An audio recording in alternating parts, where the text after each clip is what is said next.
tell them I'm the truth, I think they knew it. Don't like to talk about the shit, I like to do it. So while these other hungry going through it, you see me thumbing through these hundreds, getting to it. Ain't had to tell them I'm the truth, I think they knew it. Don't like to talk about that shit, I like to do it. So while these other hungry going through it, you see me thumbing through these hundreds, getting to it. What's going on, everybody? Welcome to the MorEstate podcast. I'm Harvey, Willet. He's Bryant, Morman. Yes, I am the more in the estate around here. And I am the estate in this MorEstate collabo. You're getting better at this. I know. It's growing on me. I was very resistant in the beginning, but now I'm like, Got it. not bad. Yeah, I mean, it's working out. I mean, maybe you could have grown a little bit more in high school, maybe, perhaps, just a little bit. Okay, no more short jokes, I promise. Okay, listen, we're dealing with genetics here, okay? I have no control over that, all right? No control. Now, you, Mr. Nosebleed, I mean, geez, you're like 9 feet tall. I mean, literally, airplanes have to, like... Is that why you're the mortgage pilot? Oh, good one, good one. Because airplanes gotta ascend in altitude just to avoid hitting you on the top of your noggin. You know what, bro? I'm not even gonna go in on you. I'm gonna just let it slide. I'm gonna let it slide. I choose peace today. Peace. Peace, just for today, though. Just for today. Okay. At the end of the day, this clock will reset, and I'll be back to my usual. But go ahead. You were saying you had a great thought before we started rolling. That you wanted to get into, so I'll let you finish that thought. Yeah, well, listen, today we're going to be talking about hiring a realtor. You know, is that a good idea? Is it not? Do I need to? Do I not? Kind of dive into that. We're also going to talk about first-time homebuyers and some of the common pitfalls that first-time homebuyers make. Now, we were kind of talking off camera before we started, and when you are talking about everything that's gone on with the National Association of Realtors and their class action lawsuit and settlement, right? Where price fixing is really at the core of all of this. And now we have a situation where more than likely, this is my personal opinion, home sellers and home buyers, for whatever reason, they don't want to pay, they feel like realtors don't deserve commission or they can do a better job, whatever their reason is, they're going to represent themselves in a transaction. And many transactions, I think that there's going to be more instances of that. We had a settlement in a lawsuit not too long ago where the premise was they are price fixing a rate, forcing people to pay a fee. I think down the road, we're going to see the reverse of that, where now these home sellers and home buyers feel emboldened. I'm going to represent myself. And now they're going to go up against either a buyer's agent or a listing agent that is going to be so educated and so well-versed that they're going to absolutely demolish the unrepresented party in negotiations and contracts and getting or not getting concessions, et cetera, et cetera. It just goes down the line where I see people be like, hey, this is unfair. I'm being taken advantage of. And it's like, well, you kind of set yourself up for this. I mean, to your point, right? We think about an auto mechanic. You think about, instead of using TurboTax, you hire an accountant. Certainly, even with traffic citations, sometimes a lot of people still get represented. Well, maybe not in a traffic citation, but oftentimes people they retain representation. In a court of law where they get an attorney. So I love the idea of, hey, I'm an intelligent person, Harvey, but that doesn't just because I'm an intelligent person doesn't mean that I could be a physician. Just because I'm an intelligent person doesn't mean I can be an attorney. I like the idea of hiring representation, whatever arena that might be, that's an experienced professional that I can trust and, hey, represent my best interest. Yeah, I think that there is so much more to a realtor and the value that they bring than what you see on $1 Million Listing and Selling Sunset. I mean, listen, great shows, great entertainment, definitely no shade there. But we're more than just showing up in, fancy cars and designer suits, right? I think it's going to be important, and even for me as well. I think it's going to be important for real estate professionals to be able to truly show their value. It may even be, you may even have to have a bulleted list to be able to show the value that you actually bring in, all the little things that the customer doesn't see. Because I mean, you, even for me, people just think that maybe I just take the application, but there are many other different steps. There are additional people that help. So I think, again, the real estate professional is going to have to give the customer a peek behind the curtain to be able to say, hey, with me, you are getting this laundry list of things. So then the customer can say, oh, there's your value. This is a great opportunity for education, and through that, showing your value.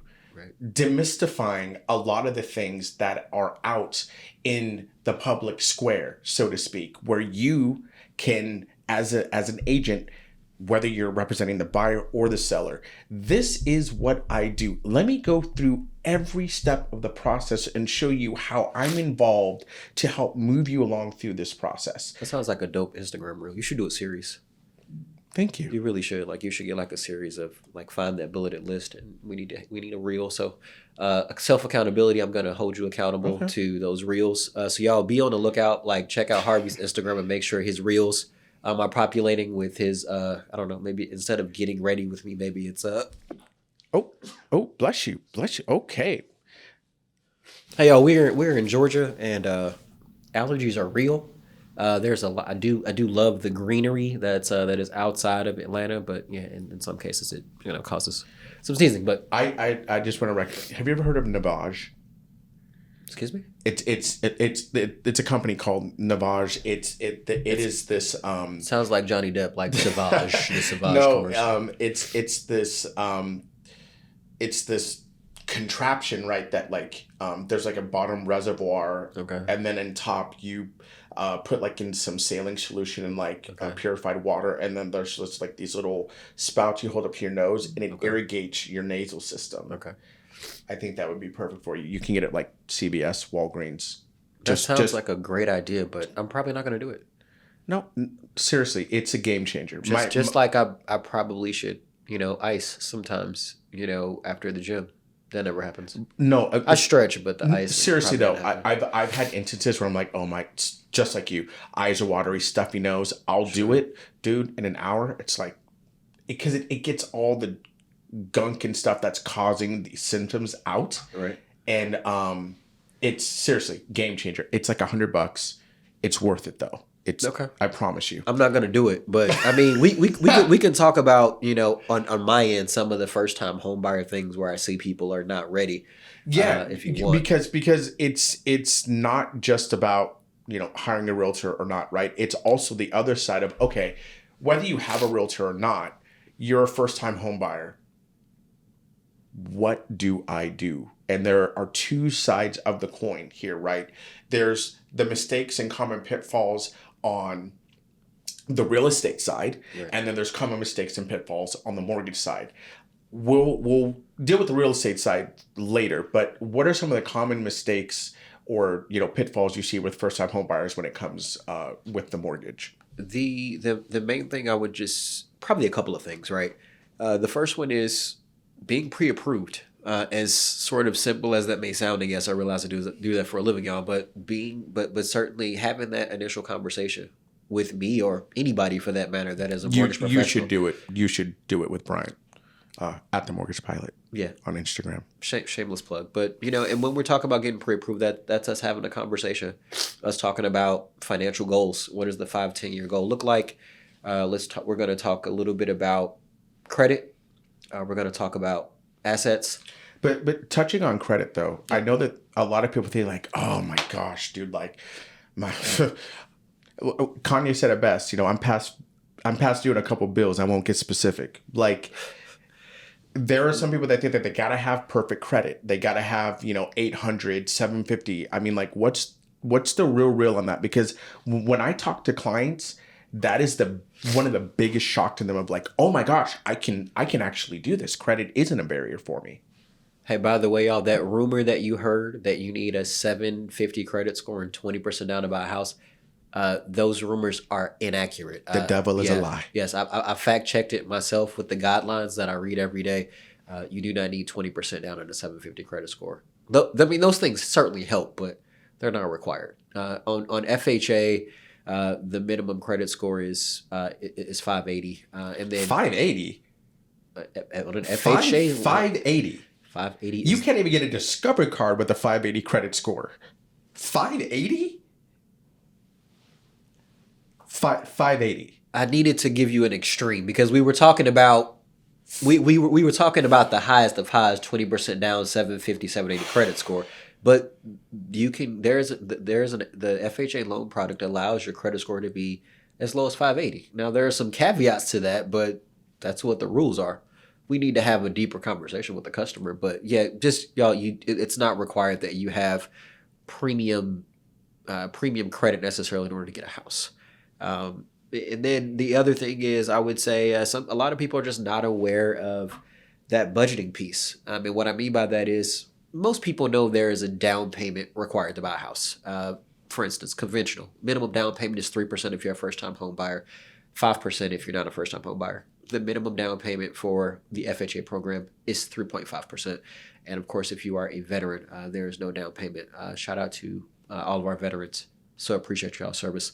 But getting back to it, it's a down payment. Then there's also the closing cost. And that closing cost is a list of maybe anywhere from maybe 12 to 15 line items of costs associated with the loan. And generally that can be 2 to 3% typically of the ask people would want to budget for top line. Now, obviously getting into the meat and potatoes and into the weeds, when you get that, the sheet of expenses, you get those hard numbers. But on the front end, when I'm just kind of like, what do I need to do to properly budget? I always recommend about 3%. Would you agree? I would say 3 to 3.5% for those closing costs. And you all, the closing costs are things like the appraisal. We absolutely have to have the appraisal because we need to know how much the home is worth. There are credit report fees. Georgia requires that there is an attorney to proceed over the transaction, so there's a cost for that. There's also this thing called title insurance. And so the title insurance is really, really important because we want to make sure the person that is selling you the house can sell you the house. All of my title attorneys would agree with that. But you want to make sure the person that is selling you the house can sell you the house. You want to make sure there aren't any open liens on the house as well. In addition to that, so appraisal, you have title.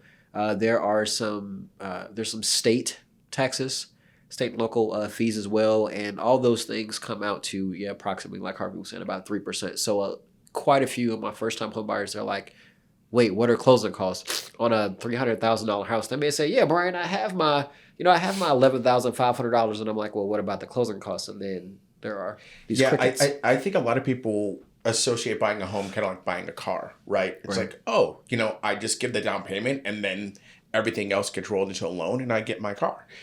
Buying a home isn't like that. It is a system where on the front end, you'll have earnest money, typically 1% of the ask or the purchase price. Right. Then kind of tying into pitfalls of first-time homebuyers is all the things in due diligence. And due diligence is just that period where you I just completely live television, folks.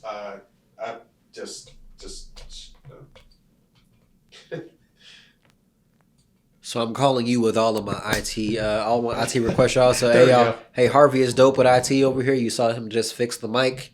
So if you guys are having technical difficulties, to hit Harvey's DMs. If there's a will, there's a way. Continuing on though, due diligence. That's that period where you, the buyer, have it's your time to do all of your research on the property that you're wanting to purchase. In that is home inspections. Correct. And that is an out-of-pocket expense to you, the buyer. Also, when you're looking at home inspections and you're talking about should I hire a realtor, should I not, that is an opportunity for a realtor to show the importance and, in my opinion, the necessity of getting a home inspection. Now, there are a lot of investors out there who go without representation and like, I've done this a million times and I don't do home inspection. Fine. God bless. That is the 0.00001% of buyers out there. Right. You should get a home inspection.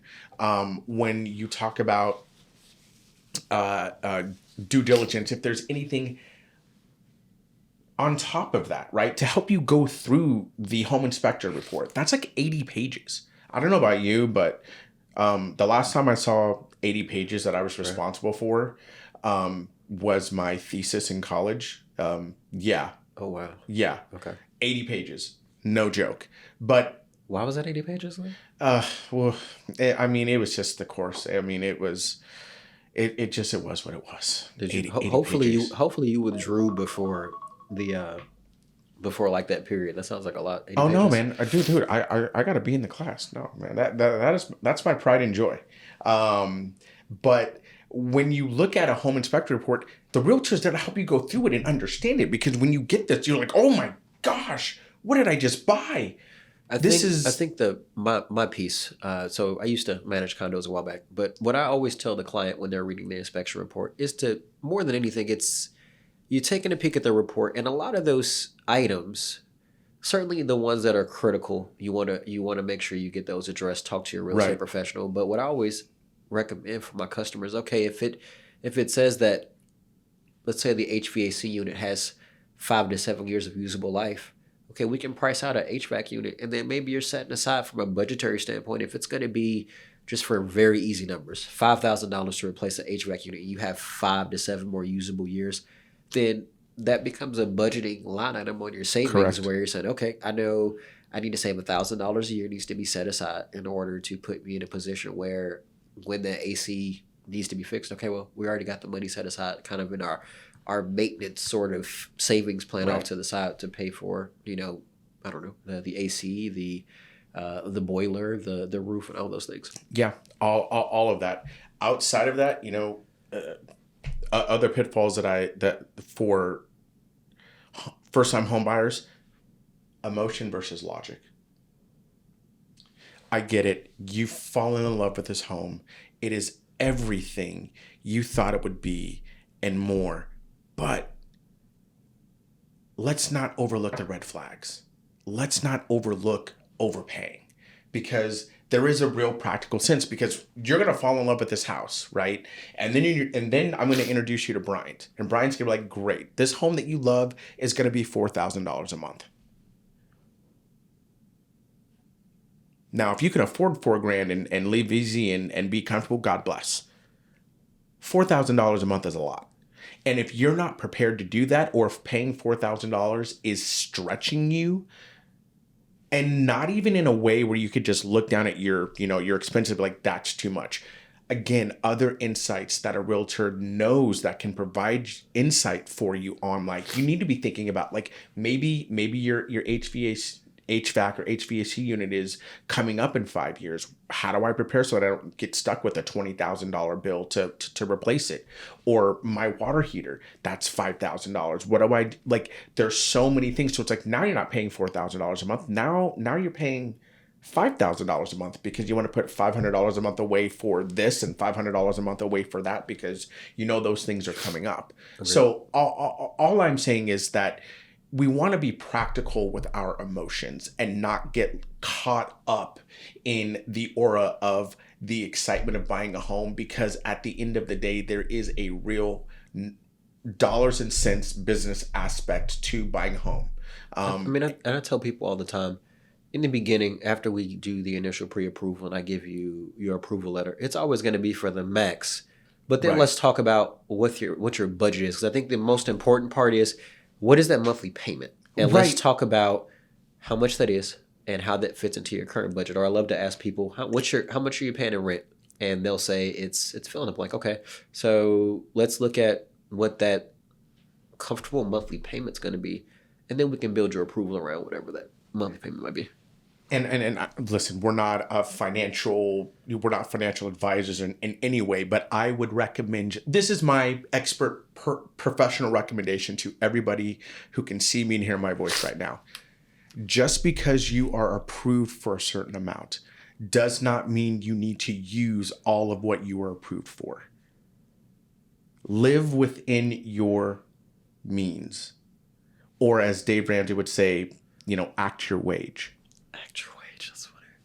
So, last thing I'll say when it comes to pitfalls for first-time home buyers, future considerations. Looking down the road, what will my situation look like? Is the home I'm buying today going to add to or support the life that I'm trying to build tomorrow? I.e., we want to start a family. If you're, about to get married, or you are married and you want to start a family, is buying a 2-bedroom townhome the move for you to make? And the pros and cons of that against buying a single family home, a detached single family home, I should say. Sure. Also, when you look at resale value, if you know you're going to be moving, let's say you do get that starter home, you buy that townhome. Working with a realtor, they can tell you, like Grant Park, great place to invest. Certainly, because to your point, I've had several clients over the years where perhaps when they were in college or when they were in their 20s, they bought a place, and then ultimately now that they're going to be joining with a partner now, that property becomes an investment property, or those net proceeds turn into the down payment. So correct. I don't think you necessarily need to be with a partner to say, oh, I'm going to wait until I'm married in order to purchase a home. Or peep this, Harvey, right? Was talking to a young lady recently who, single young lady, and was thinking about buying a house. And she was like, well, I wonder if maybe I want to be married. Mm-hmm. Maybe I want to be married prior to getting this home. And I said, well, picture this. You get the home now, and let's just say in about we're fast forwarding 20 to 25 years from now. You're married, your child is maybe they're coming out of college, or maybe they're in their really early 20s. And I said, hey, what would your life have looked like if a few years ago, if when you were, say, 25, your parents handed you this home and said, hey, we're transferring ownership of this home to you. It's maybe got 5, 6, 7, maybe 10 years max left on the mortgage. But hey, this is how we're going to help set you up for future success. And I just was quiet. And then after a few moments, she was like, wow, Bryant, she was like, I could have done so much. And she started spouting off these things she might have done if her parents would have maybe handed her a home that was valued at $300,000 when she was 25. So just saying that to piggyback off of our conversation and your point about what you could do with it later on. I would encourage people to not allow maybe them not having a partner to hold them back from purchasing a home. And then furthermore, oftentimes the best investment property, and I've even heard, real estate agents say this as well, but sometimes the best investment property is the house you currently live in.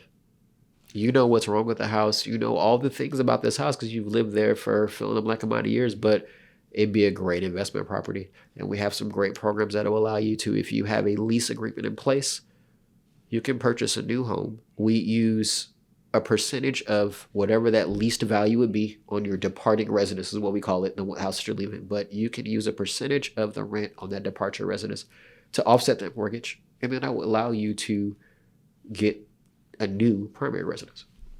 So then you have a portfolio now. You've got your investment property. You've got you a little bit of cash flow.